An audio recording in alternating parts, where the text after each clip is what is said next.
Deep in the heart of Africa, the Owen family runs a lion farm. They've recently relocated there from London, and their eldest daughter, Mia, isn't handling the change well.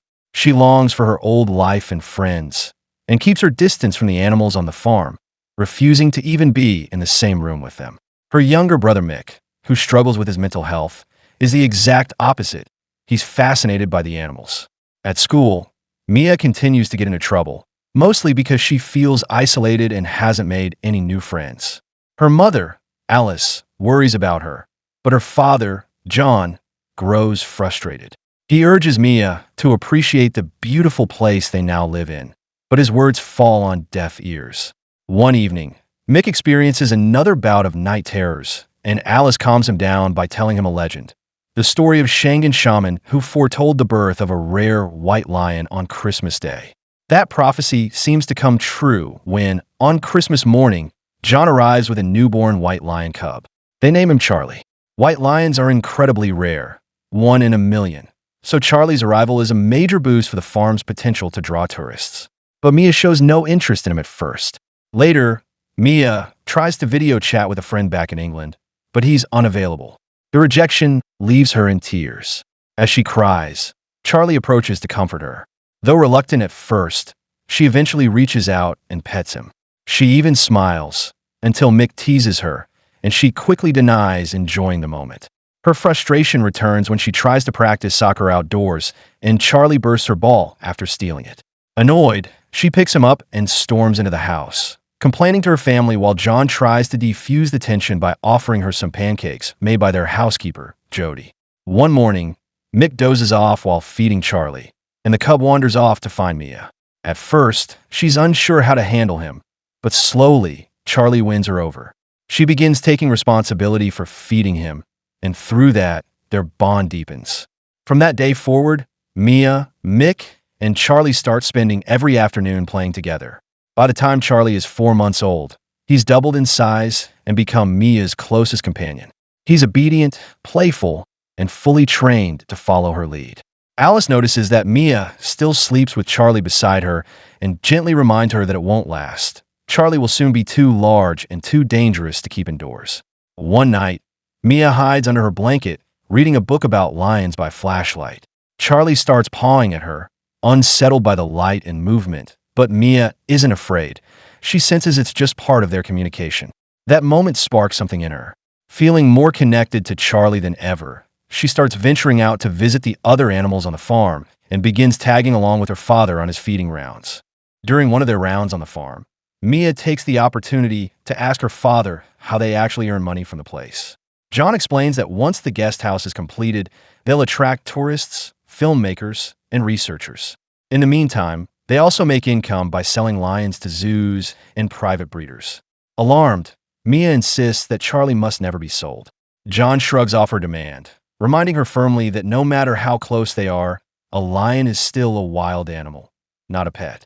Sometime later, Mia prepares to leave for a 2-week school trip.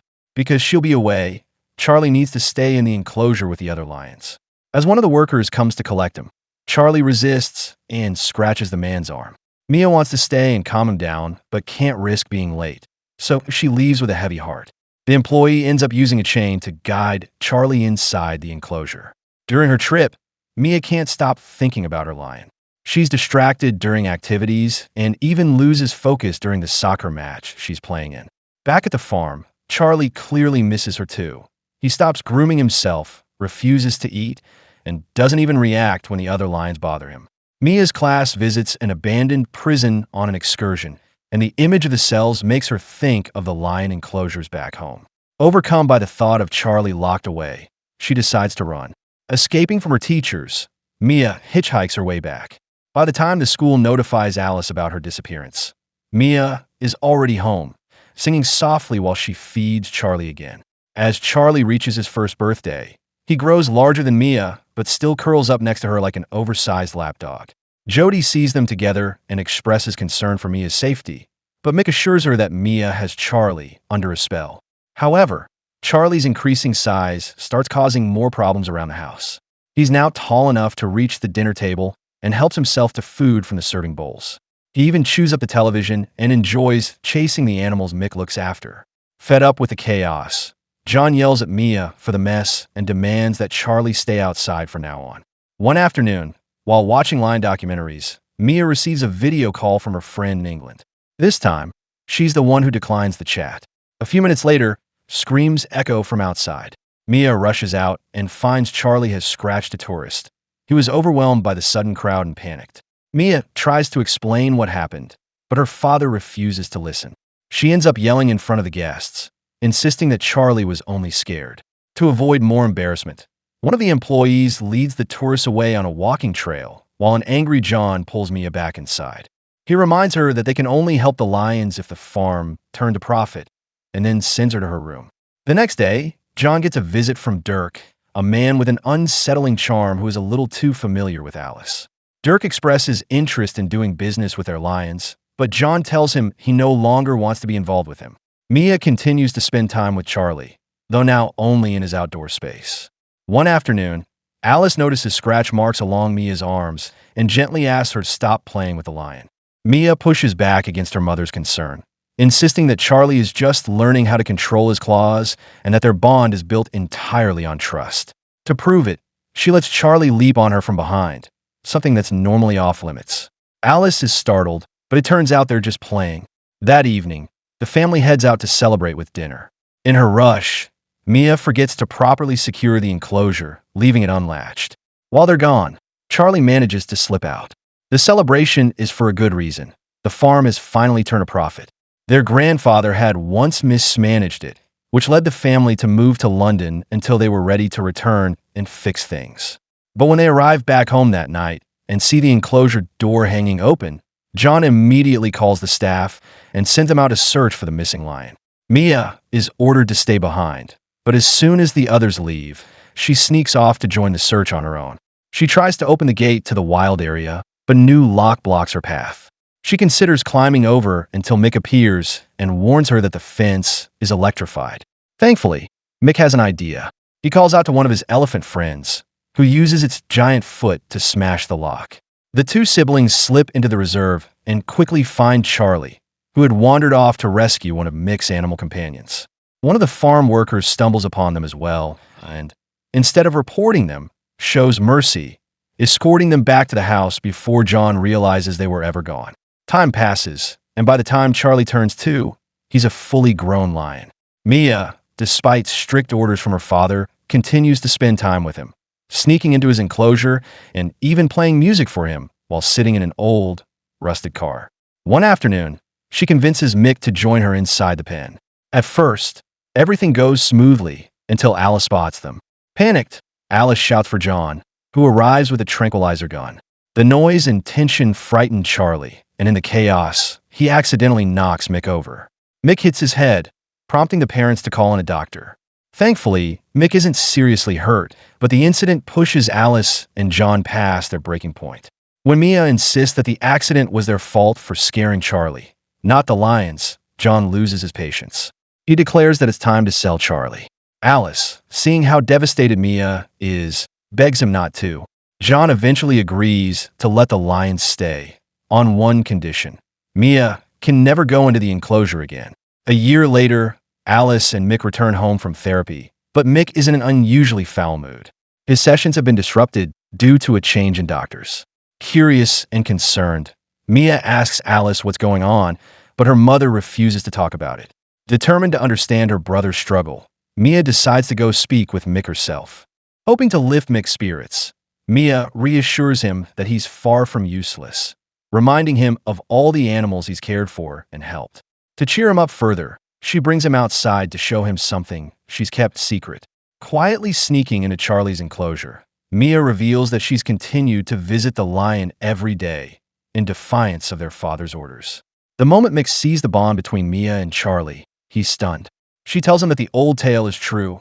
White lions are something special, and one day, both Charlie and Mick will be free.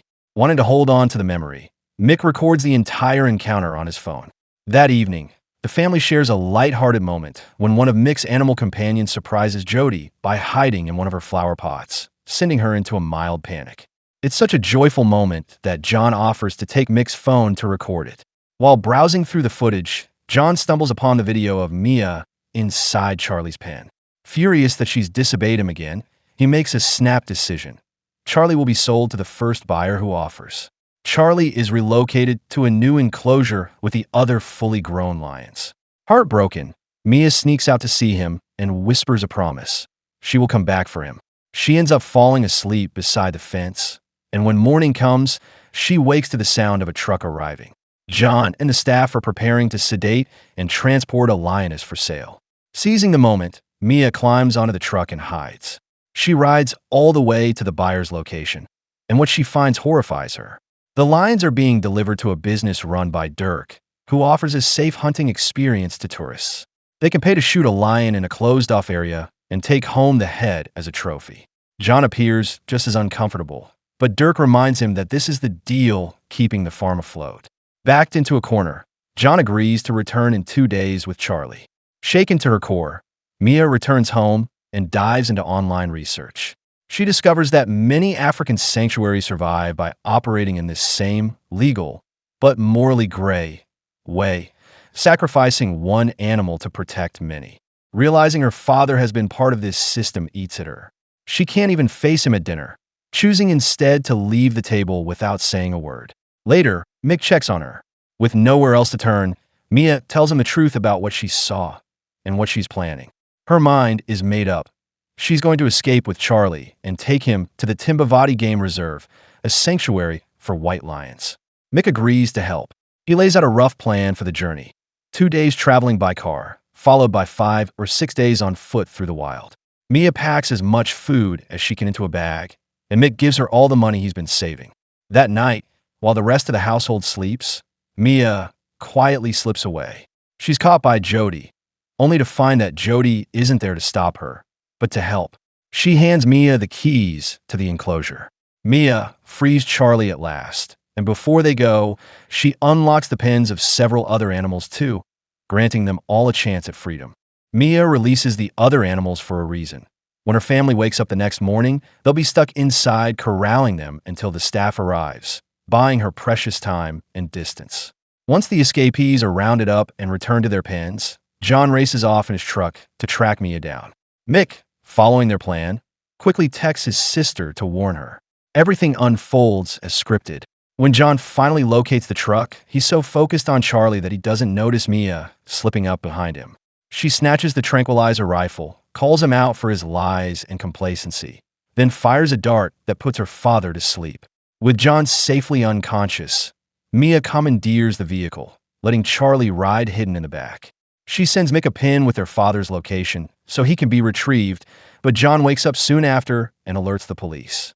When Mia stops at a remote petrol station to refuel and grab snacks, she spots her face flashing on the news and hurries away before the clerk can connect the dots. Roadblocks appear up ahead in Newlands, so Mick phones again. She has to leave the highway immediately. Mia yanks the wheel into a risky side road, ending up in a modest township. Exhaustion sets in, and when she nearly dozes off at the wheel, Charlie checks on her. Frustrated and overwhelmed, Mia breaks down, begging the lion to end her misery. Charlie gently pats her with a paw, grounding her. Together they climb onto the truck's roof, lie back, and fall asleep under a blanket of stars. Meanwhile, John receives an angry call from Dirk, who demands to know Charlie's location. John finally tells him the lion is no longer for sale. Dirk soon shows up at the farm, having seen Mia's fugitive photo on television, and vows to find the animal himself. Learning the police now have orders to shoot on sight, John, Alice, and Mick grab a vehicle and join the hunt. Back on the road, Mia reaches the final leg of her drive only to discover her map is outdated. The path she planned to use is now a sprawling shopping mall. With no alternatives, she makes a bold choice. She leads Charlie through the mall itself. The sight of a full-grown white lion sends shoppers scrambling, clearing a path straight to a rear exit and, at last, open wilderness.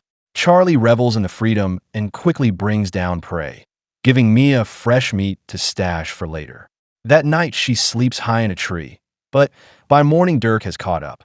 He tries to corner them, but Charlie lunges, mauling Dirk's arm and sending the trophy hunter, along with the terrified client, running for their lives. As Mia and Charlie flee deeper into the bush, John and the rest of the family arrive. Seeing Dirk injured, John orders him to stay away for good. A bewildered Alice demands an explanation, and John finally admits the truth.